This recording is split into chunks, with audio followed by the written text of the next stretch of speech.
All right. Hey there. Welcome to episode 47 of the Unfiltered and Undiscovered podcast. And as promised last week, we've got Braggy back. But I might have told you last week that Braggy was going to be in a cave churning through some songs and writing songs and with a whole group of people. But as it turned out, Braggy, what happened? Well, I was with a group of people for a little while, figuring songs out. And then I was supposed to fly to Sydney to meet up with my brother to run over songs for an album we're going to make in July, up your way, Tony, in the beautiful Queensland.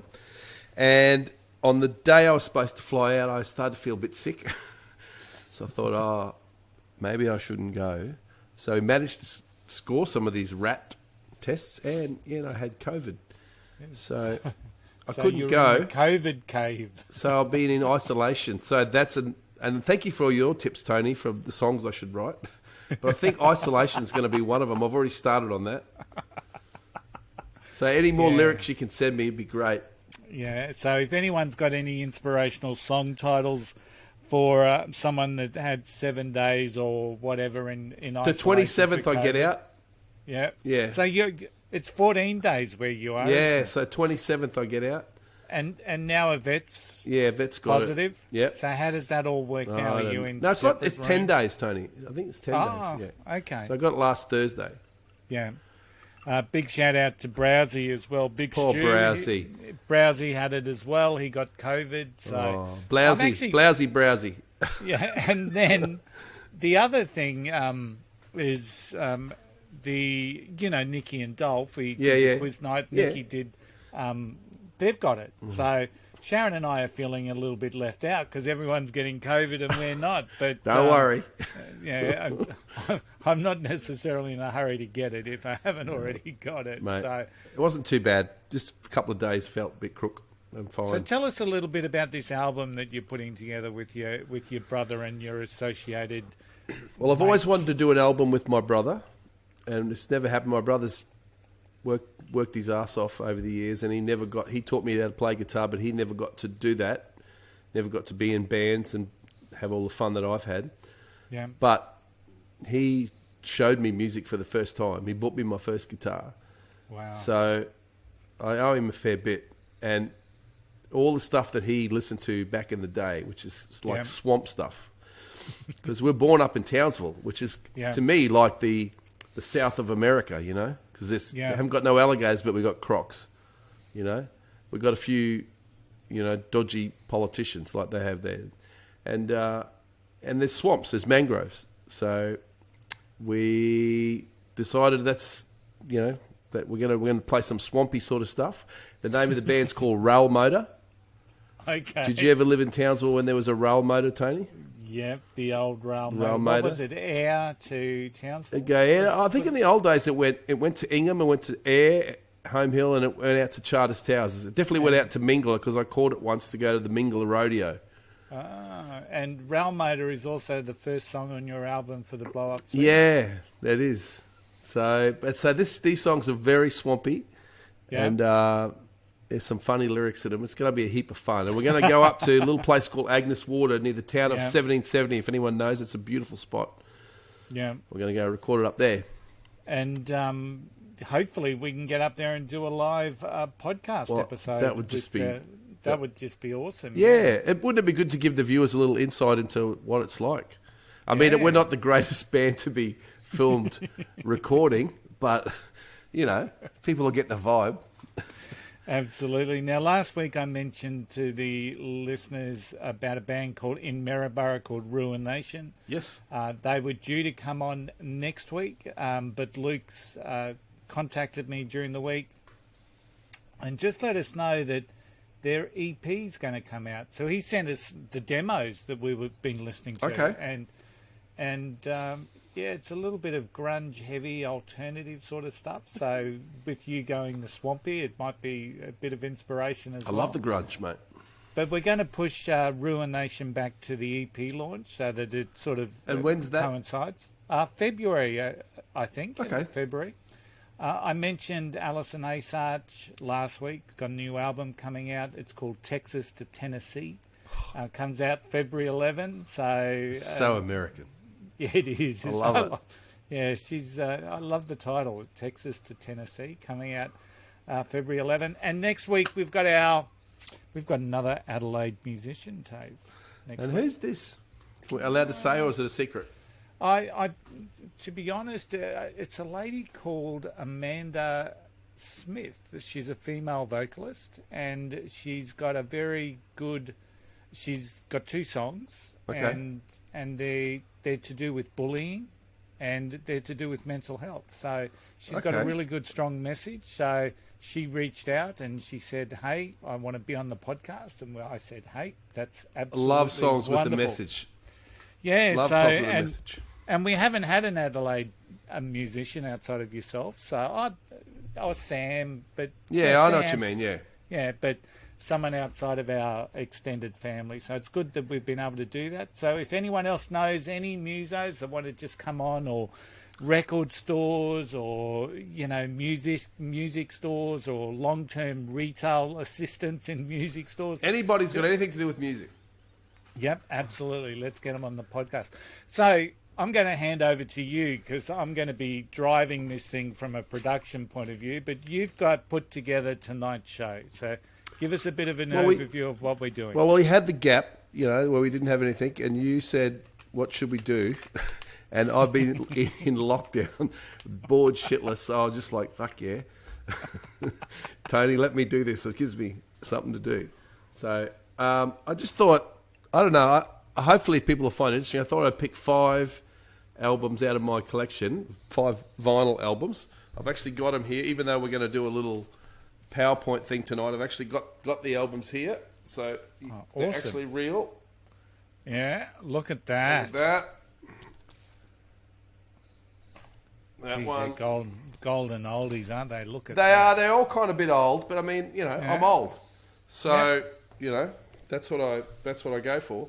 And I thought it'd be interesting just to tell little stories about how the albums were recorded, or how they came about, and just I don't know, because there's lots of interesting stories, especially the last one, which there's a bit of a surprise with. I'm looking forward to this. So listeners and viewers, please bear with me. I've got a little bit of juggling to do on the media board. So this is where we're going to kick off. And it's... Okay, we stop there. We'll just go one at a time, give me a chance. So the first album, you may look at it and you think, well, that's Led Zeppelin 1, yeah? Do you know this album, Tony?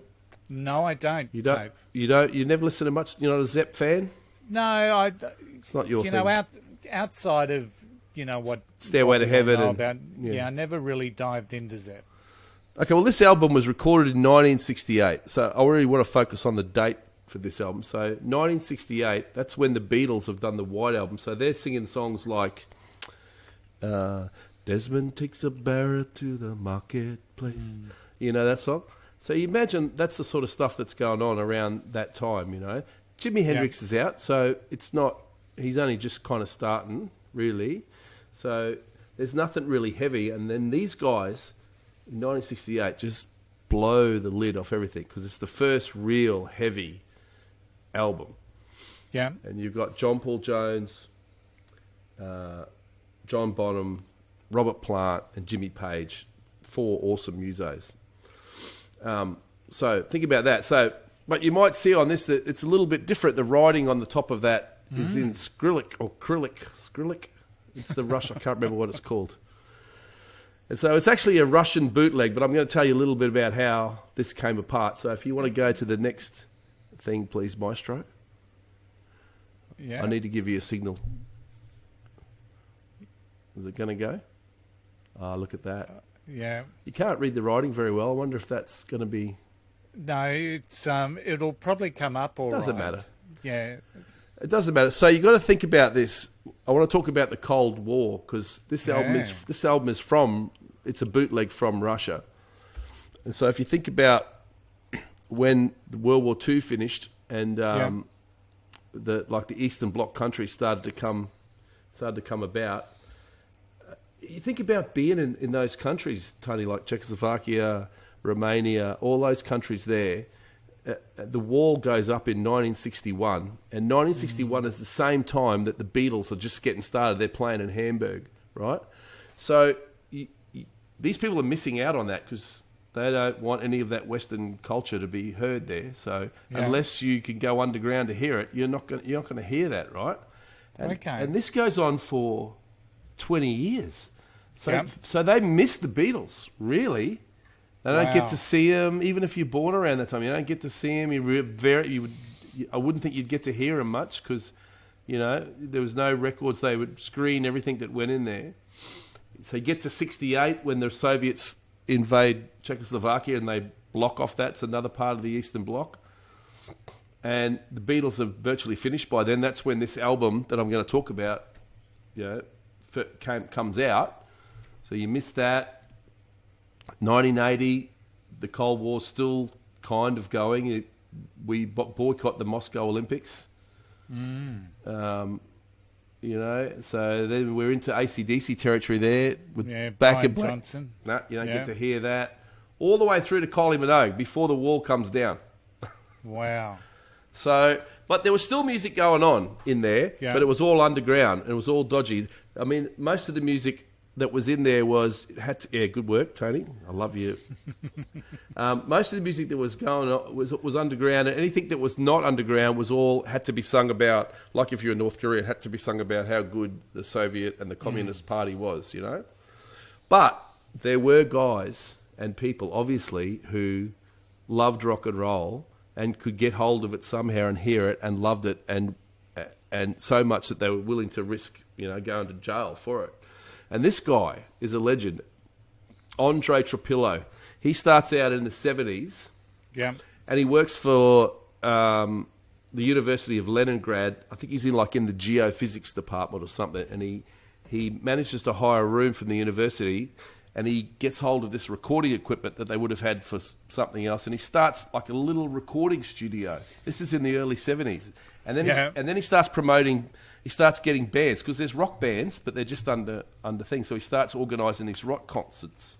But the rock concerts are in houses or in back street, like garages and places like that. And most of them are only acoustic, because as soon as you amplify it, if someone hears, they tell the freaking Russian police, and you're gone. But they say, from what I've read, that some of these concerts were amazing because there were so many people would be packed in tightly, and they reckon the atmosphere was unbelievable. So, after this, he gets a job working for the House of Pioneers, or the Young Pioneers, which is like the Russian equivalent of the Scouts movement, right? Okay, yeah. Except they probably got real guns, and shit like that. But what he does with them, he starts teaching all these young kids how to play guitar and how to record music. And so he's doing the revolution, underground. And there's more bands. He has more bands happening. And then finally, when Mikhail Gorbachev comes along and promotes glasnost, which means openness, and the wall comes down and things start to free up a bit, he goes to St. Petersburg and he sets up kind of a proper studio. And he starts copying or just re-recording, actually copying onto vinyl, classic rock albums, and you can see him up here. But to avoid copyright, he changes the names of them. And he actually called it, he was against copyright, he preferred copy left. Yeah, okay. That's what he said. He said, piracy, it shouldn't be illegal, especially in Russia, because piracy gave us our freedom. That was one of the things he said. It's a good way to think about it, to be honest, yeah. You see, they did the Beatles one there. They actually did Sgt. Pepper's, and he would change even the covers. So, like, on the cover of Sgt. Pepper, if you know, it's all the pictures of all these people they liked, and Karl Marx was one of them. He cut Karl Marx's head off and pasted on this friend of theirs who was the biggest Beatles fan that they knew in Leningrad, and put his face on. So if you can find that album, it's worth a quid. So the album I have is the Led Zeppelin one, and the most amazing thing about it. Gotcha. The most amazing thing about it, Tony, this is not like 1991. This was done. It's that, and I can't work out for the life of me why this is this. I've looked on the internet. I can't. It's actually printed on a submarine map. It's like flimsy, kind of like paper. It's map paper. And I've actually showed it to some people who are kind of a little bit nautical, and they go, "Oh yeah, that's definitely a Navy map." So, how's that for interesting? That's incredibly interesting. And I thought what we'd do was we'd play, Tony. Or I'm going away from the mic again. Yeah. I thought what we'd do was we'd play first track. So you could imagine 1968. You're listening to the Beatles, and them, and those sort of things.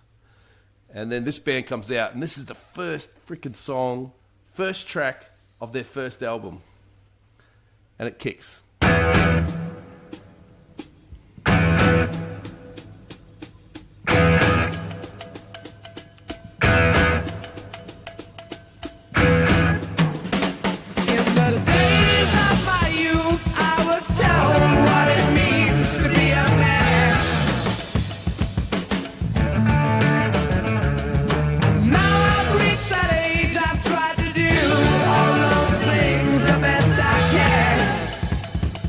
To the kick drum kind of. No matter how I try, find my way through the same old jam. Good times, bad times, you know I've had my share. When my woman left home for a blind man, but I still don't seem to care. 16, I fell in love with a girl as sweet as could be. It only took a couple of days for she was rid of me. She swore that she would be all mine, love me till the end. But when I whispered in her ear, I lost another friend. Oh, good times, bad times, you know I've had my share. When my woman left home for a blind man, but I still don't seem to care.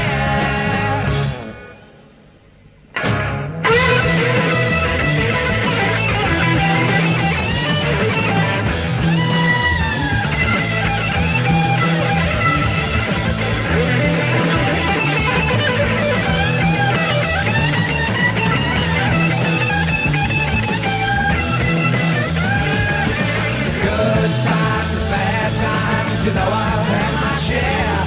When my woman left home for a blind man, but I still don't seem to care.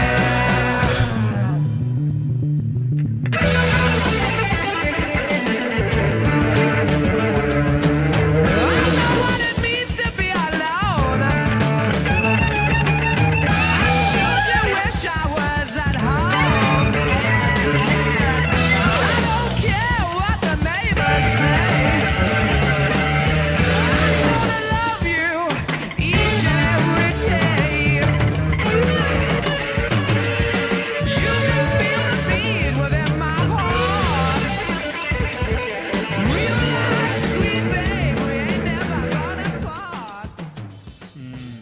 So much to like about that. Your thoughts?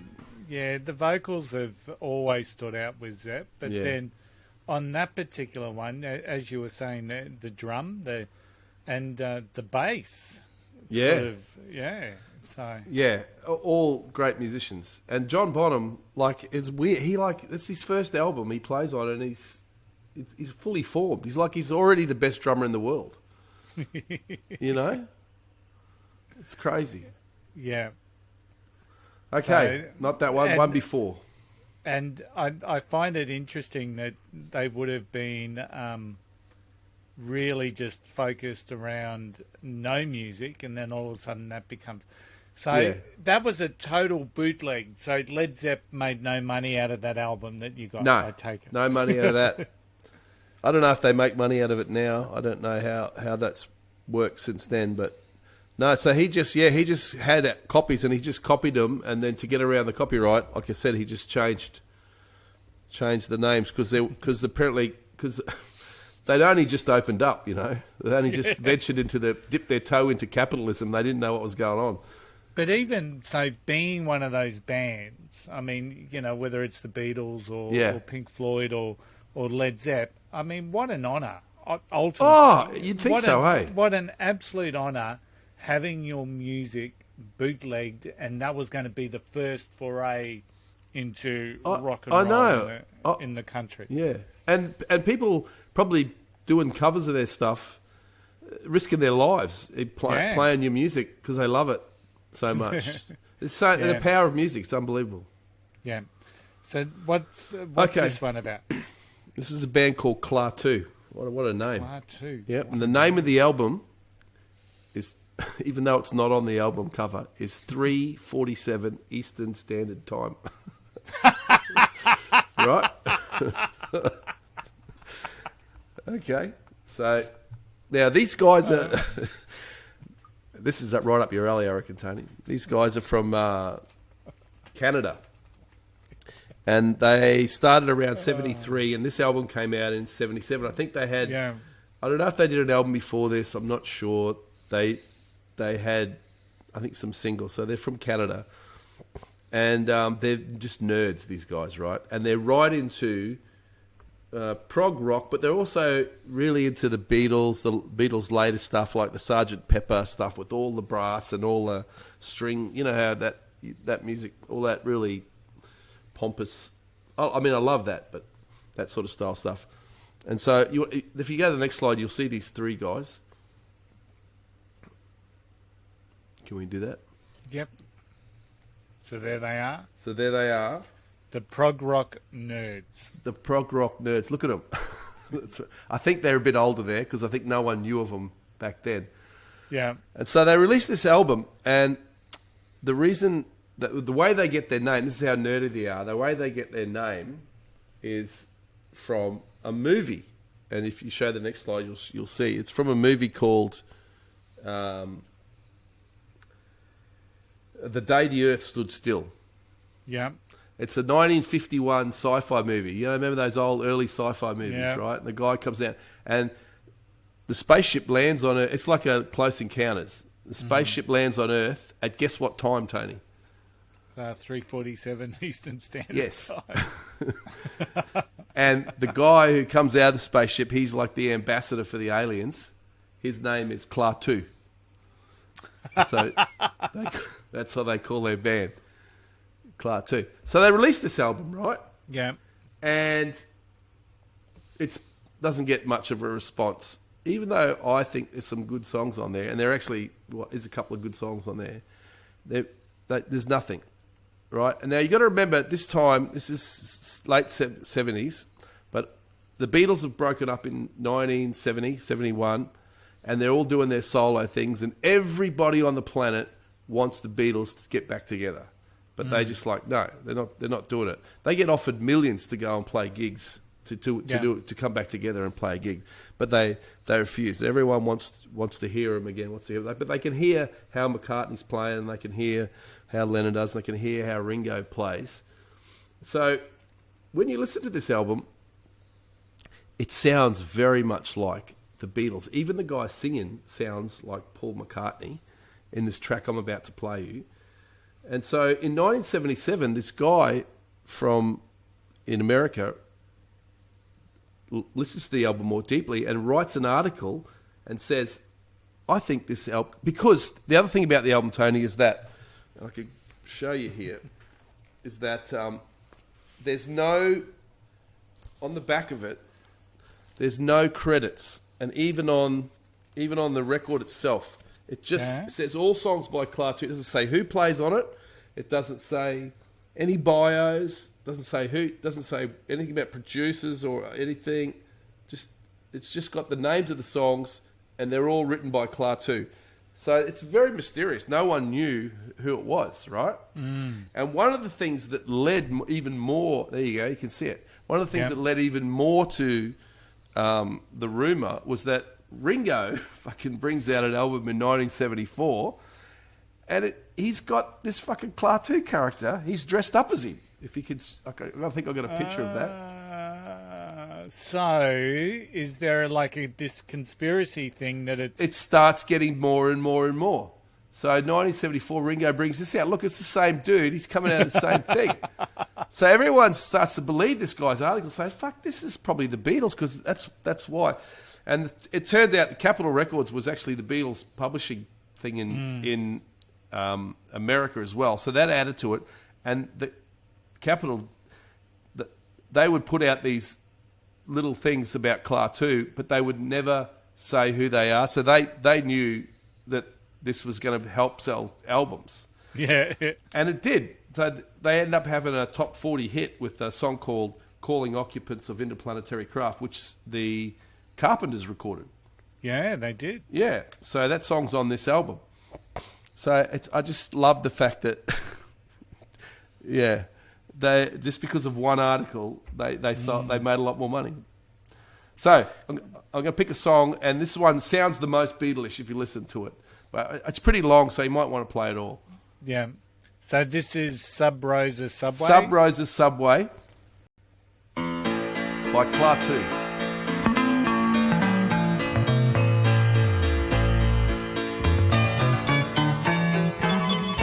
Back in 1870, McCartney? just beneath the Great White Way, Alfred Beach worked secretly, risking all to write a dream. His wind machine, his wind machine.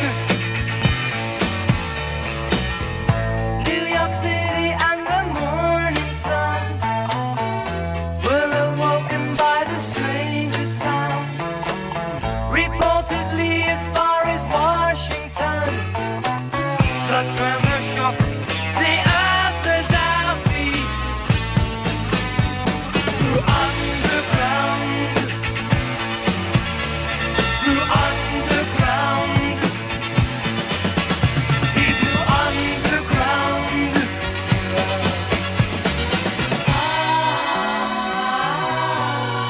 On aboard Sub Rosa Subway.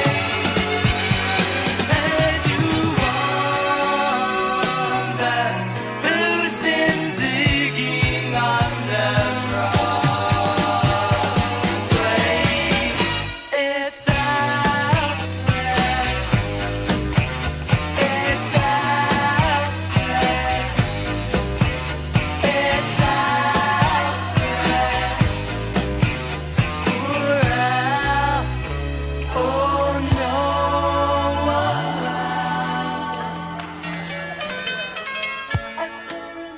So, Tay, Yeah. what brought you to that album? I read it because I'm a Beatles nut. Yeah. It just came up once when I was reading some article about... I think I was reading about... You know how there was a rumour once that Paul McCartney had died? Yeah. And if you look on some of the albums, they said there was all these hints about why, like he's like Abbey Road, he's walking across dressed in a suit like he's the guy being buried. Lennon's dressed as the... there was all these crazy rumours that McCartney had died. I think I was reading something about that, and then they mentioned this other crazy theory that they recorded an album in secret. And so I would look for that album for ages, and I finally found it. Excellent. Just cool to have. I don't really listen to it much. Yeah. but still, Interplanetary Craft is a good song. Yeah. Yeah. It's got a story to it, and Well, that's what when we can share that story, I think it's awesome. Yeah, So, that's what I thought. Okay, we're moving on to one of my favourite albums. I love this album so much. The reason I came upon this album, I should tell you this story now. When Vet and I had just been married, and I was working at a music shop, a lot of times I would take in like these musos who'd been kicked out of home for one reason or another, young guys. And I say, they got nowhere to stay. They're sleeping in their car. So I'm like, it's all right, come and stay with us. And this was one young kid who I think his dad had caught him growing dope in the backyard and kicked him out. And so, we said, come. He was a really good drummer, this young kid. And he only lived with us for a few months, I think 2 or 3 months. But he said, Dave, he's much younger than me. He said, Dave, do you know Van Morrison? I said, yeah. And I'm rattling off, the Van Morrison, It's Brown Eyed Girl, Moon Dance, all those other ones, He said, have you ever listen to the album Astral Weeks. And I said, oh, I don't think so. He said, oh, man, it's an amazing album. So he actually left this album with us. Oh, wow. When he left, yeah, and he wrote a little note on it saying thanks for looking after me and stuff. So it was really cool. So I'm going to tell you the story because it's an amazing album, this album. And the way you've got to look at this album, Tony, is like the way the Impressionists painted. They painted really quickly and they tried to capture the light and they tried to capture the moment like a camera shot, you know, and just get that feeling. And this is what he's tried to do with this album, is capture a moment in time. So Van Morrison, he was in the band who sang Gloria, Gloria, you know, in Ireland, and they followed the British invasion with, like, you know, the Beatles and the Kinks and all. Then they went to America. They didn't do that well. They had a big fight. They went back to Belfast. They split up. The guy that was in charge of their record company, he was in New York. Van Morrison went back to New York and made an album with that same record guy. And on that album, you can see he was Brown Eyed Girl, and there was, I think, another minor hit.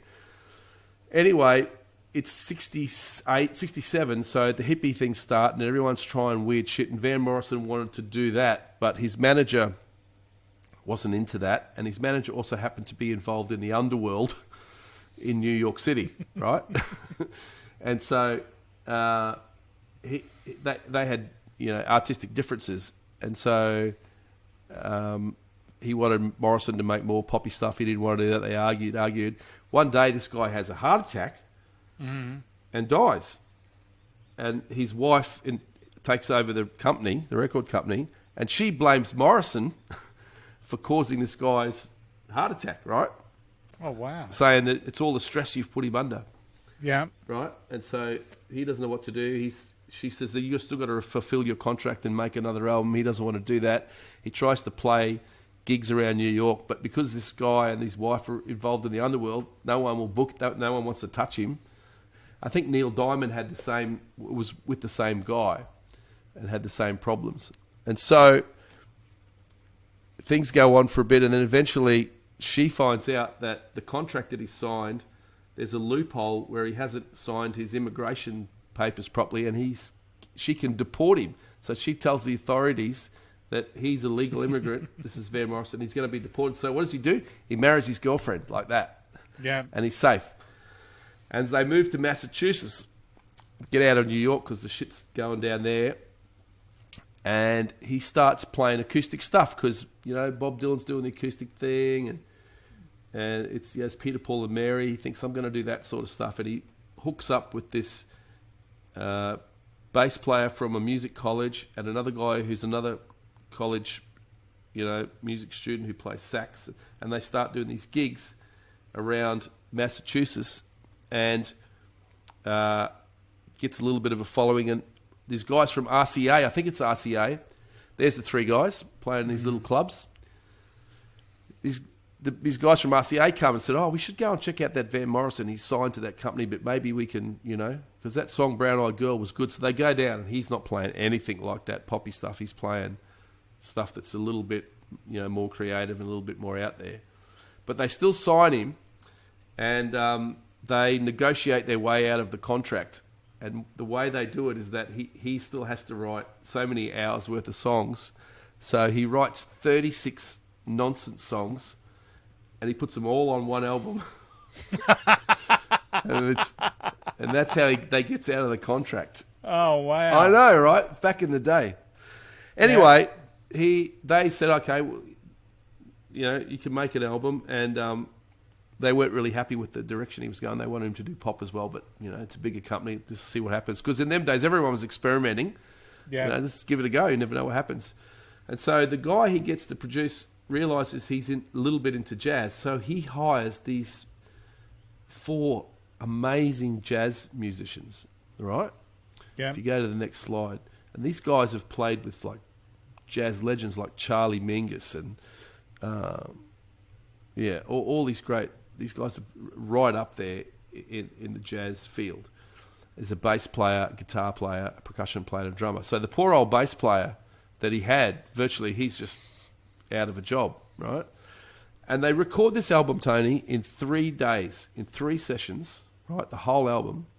And Morrison doesn't talk about it much, but I've read comments from these musos, and the bass player mainly, he was like leading the session. He said that Morrison would walk in to the studio. He wouldn't even say hello to him.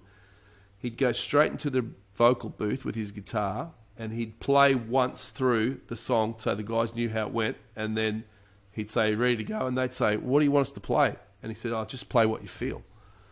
So this album is virtually, and I don't know how many of the tracks, but there's a few of the tracks of one take, like first go.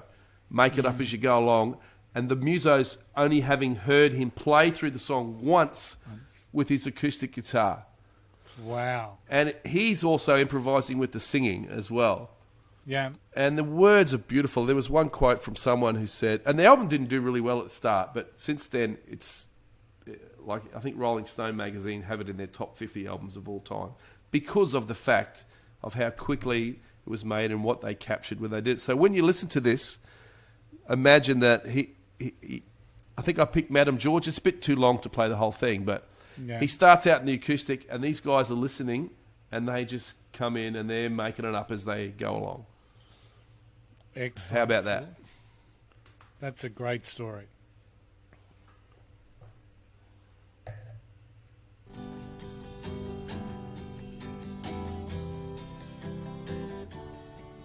Down Cypress Avenue, with the childlike vision sleeping into view. The clicking, clacking of the high-heeled shoe. Ford and Fitzroy, Madame George.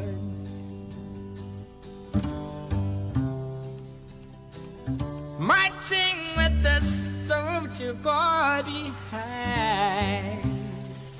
He's much older now with hat on, drinking wine.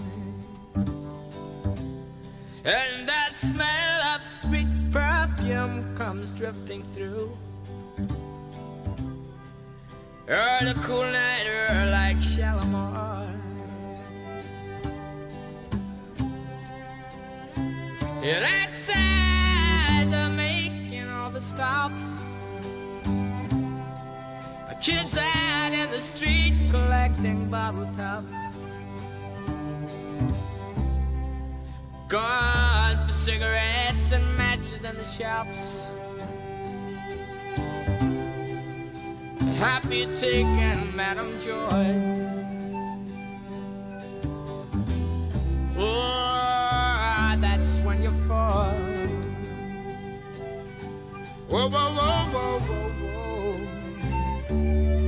That's when you fall. Yeah, that's when you fall.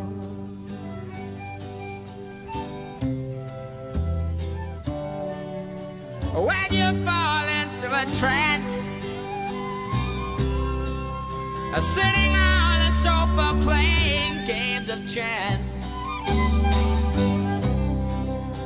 with your folded arms and history books you glance into the eyes of Madame George.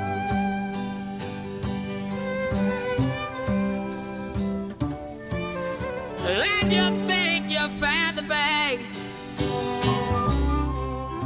You're getting weaker.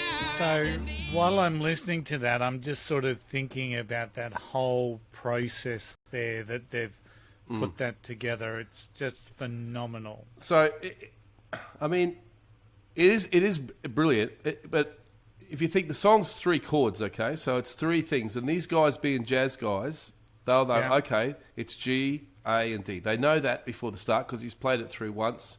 Just keep going the same all the way through the song. So they already know what notes they can play and what notes they can't play. You know, so they've just then got to choose what they play, what notes they play, how they play it, soft or loud, what phrases they use to fit. So I guess they're listening to him singing the song and just playing what they feel. And even that vocal bit where like... He could sing the phone book, the guy. Yeah. And the song is actually about a drag queen who lived back in Dublin when he was a young fella that everybody on the street knew, you know. Yeah. And the guys would go around because she had the best drugs or something, you know. So they'd all hang with her, Madam George. And it just, to me, that just paints such a picture in your head. If you close your eyes and listen to that, you can, you know. Yeah. It's a good Sunday sesh song for me, maybe not for you. Yeah, it would be... Put it on, listen to it in the background, Yeah. and you'll pick it up as you go along, you know. It's Yeah, cool. it's background. Yeah. But it's also something you'd like to just dive into, like just with nothing, immerse yourself in, I think. So Yeah. just those little runs that you've got. I mean, was there violin in that? Yeah, there's violin. Yeah. So just sort of ticking them off as they go. So Yeah. yeah, that's incredible. Yeah, it is. Okay. We're going for time, all right? Yeah.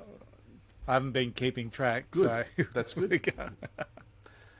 Do you know this band, Tony, called The Band? I've yes. You heard of them? Yes. Well, I think their biggest hit was Take Your Load Off, Annie. Take Your Load for free. That was on their first album. I absolutely love this album. And I love this band. And I think there's only two guys left alive now.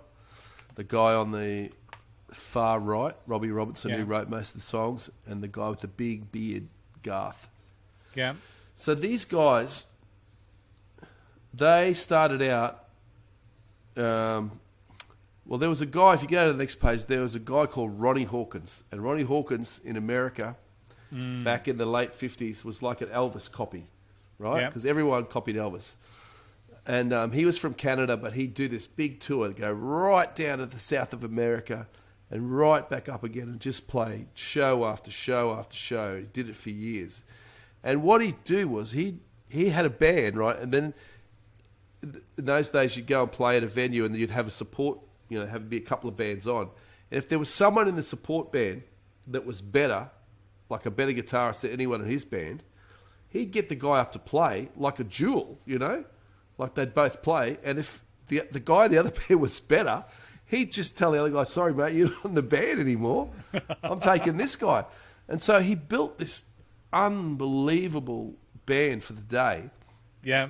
And you can imagine what it would be like in the late 50s, early 60s in a frickin' driving up and down America, you know, Route 66 and all those places and going to Canada and then going back down south and all those. And they would get ripped off, they would get in fights and, you know, and they'd have to play long hours. So they just got so good. And like I said, once again, he wouldn't let their musicianship drop because if someone wasn't playing well, he'd just replace them.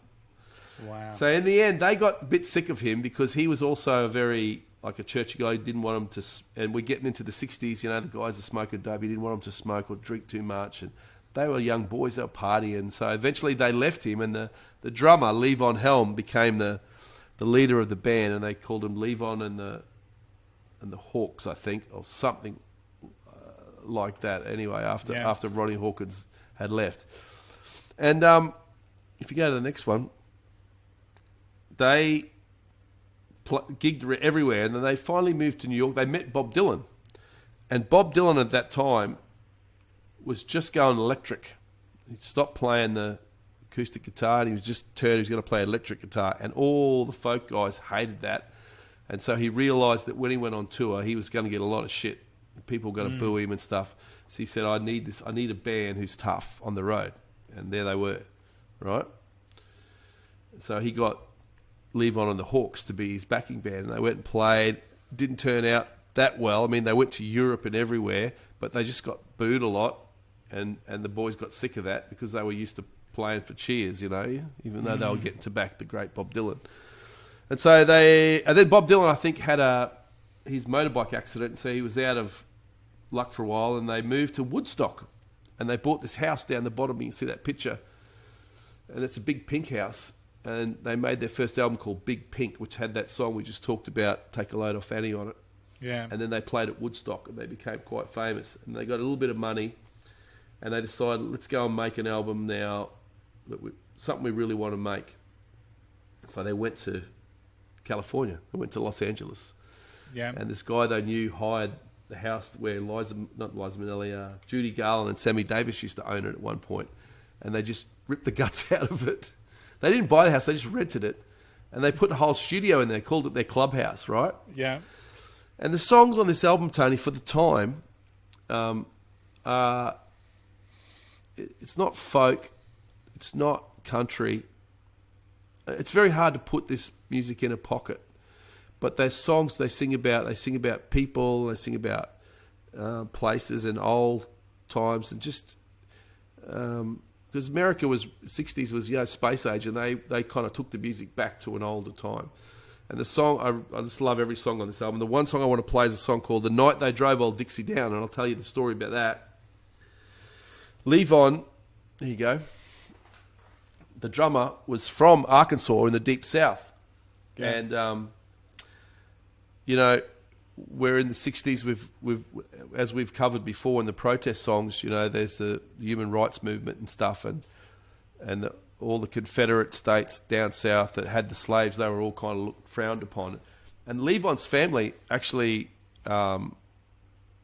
his like grandparents stuff fought in the war, but they were just like the poor German guys who ended up having to fight for the Nazis, even though they were just normal guys like me and you. So he wanted to write Robbie Robinson a song that showed that, they weren't all bad guys down there. They didn't all have slaves. They just, they were just normal guys, and they got caught up in this thing. Sometimes it was brother versus brother, because one brother lived in the Yankee states and one brother lived in the Confederate states, and they just signed up like they did in those days. And so he really studied this, the Confederacy, the war and stuff, and wrote these words. I just love it.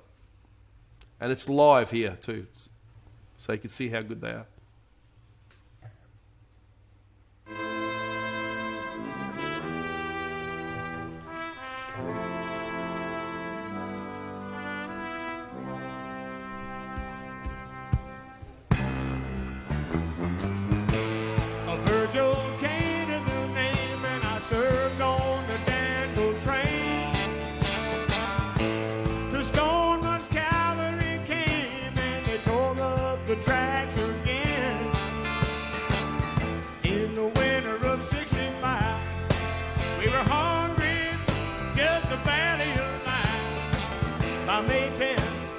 Richmond and fell. It's a time I remember oh so well. The night they drove old Dixie down, when all the bells were ringing.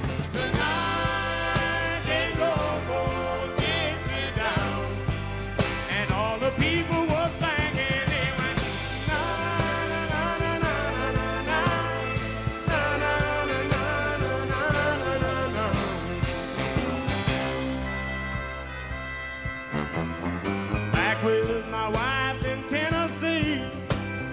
One day she called to me,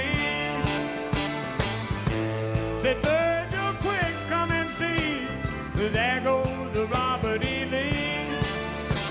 Now I don't mind chopping wood, and I don't care if the money's not good. You take what you need and you leave the rest, but they should never have taken the very best. The night they drove old Dixie down, when all the bells were ringing. The night they drove old Dixie down, and all the people were singing. They went na na na na na na na na na na na na na.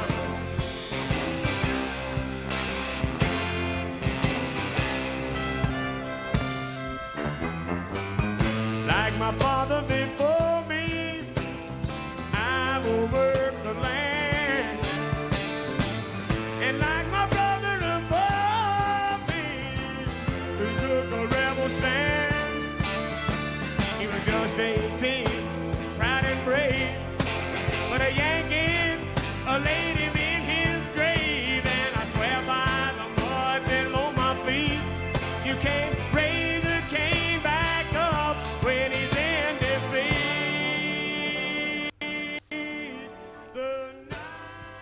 I think everyone would know that song, but to hear the story about it, was and that fascinating. clip, Tony, is from a film called The Last Waltz, which was actually directed by Martin Scorsese. He made a film. He makes great, as we know, films of documentaries about musicians, and that was their final. Well, it's supposed to be. I don't think it was in the end their final concert, but that was supposed to be their final concert. The band, and they got all these guys that they'd known because they were at Woodstock and all these places, and so all the special guests on there. It's an unbelievable lineup. There's Van Morrison, Joni Mitchell, Bob Dylan, Ringo Starr, Eric Clapton. Wow. It just goes on and on and on. And actually that guy, Roddy Hawkins, who they first started with, he's on there as well. And the way they play their own songs, but then they get the other people up to sing their songs and they back them. And the way they back them, I mean, all those artists are so different, but these guys, I mean, they're just the ultimate band for me. It's on Stan. It's called The Last Waltz. It's such a cool music film to watch if you get a chance.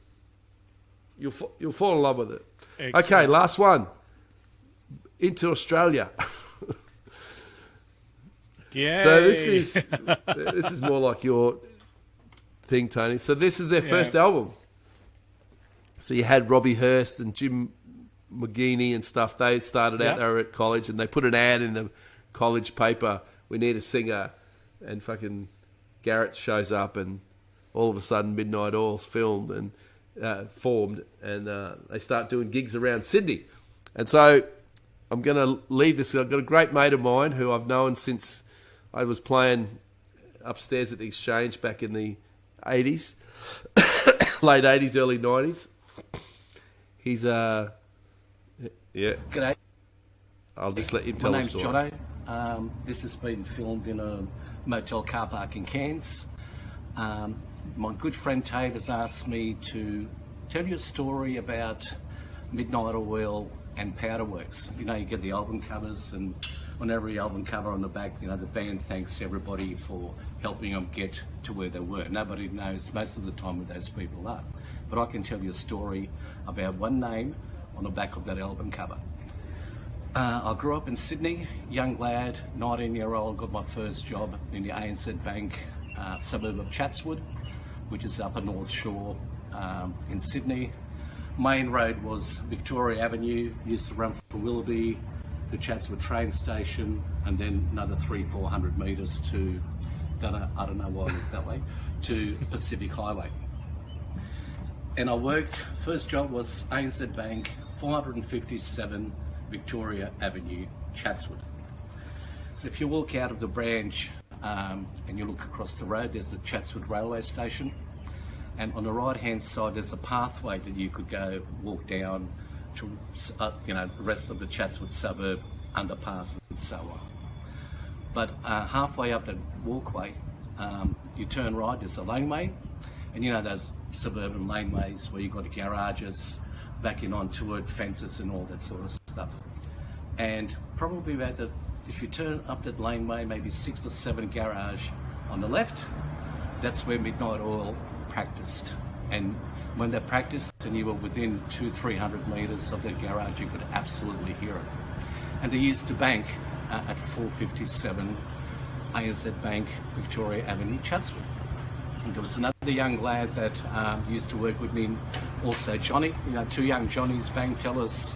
At that time, there were no, it was all passbook, cash, 1 and 2 cent coins, 1 and $2 notes. You know, there was no ATM machines or anything like that.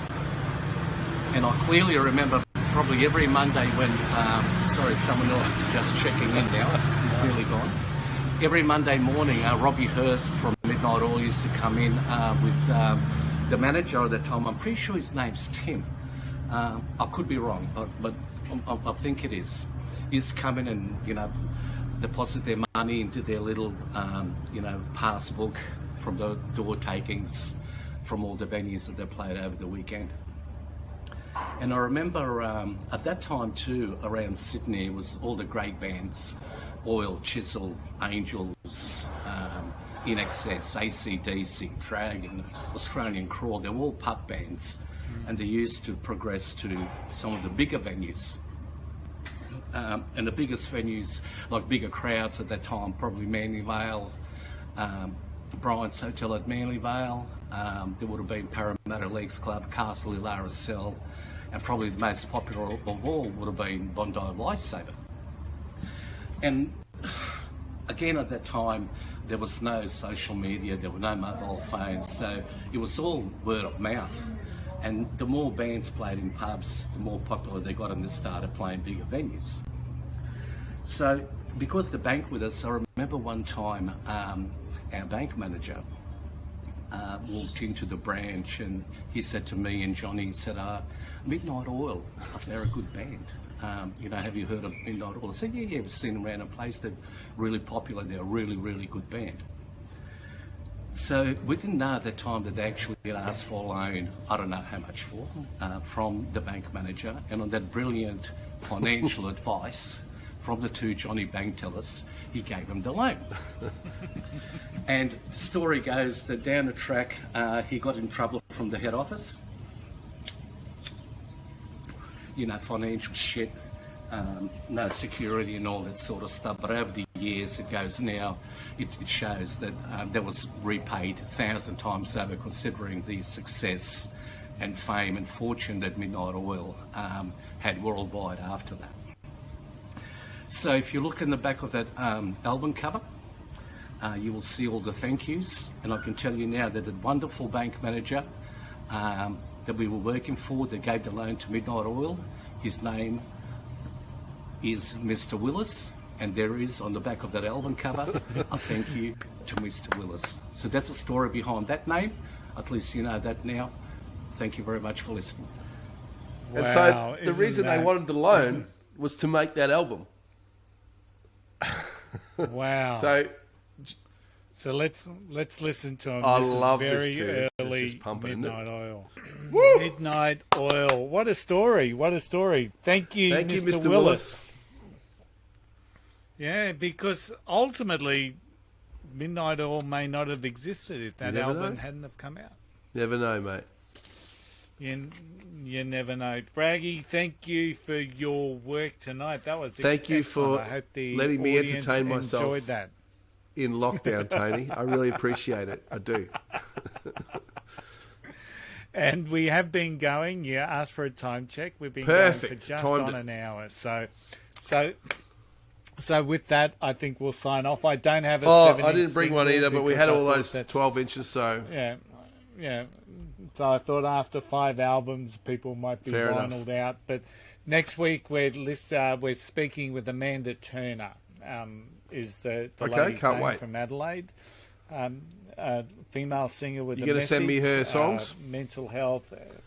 Yes, I will. Mental health and bullying. So I'm really looking forward to speaking about that with her, because you've got a lot of people with a purpose and people that are out there just trying to make a positive difference to the world. I think that's a really good. Thanks, one. mate. It's been awesome having you Thanks. back, Braggy. It was a Sorry, little bit and lonely thanks last for week, doing the so- solo thing, mate. You did the hard yards.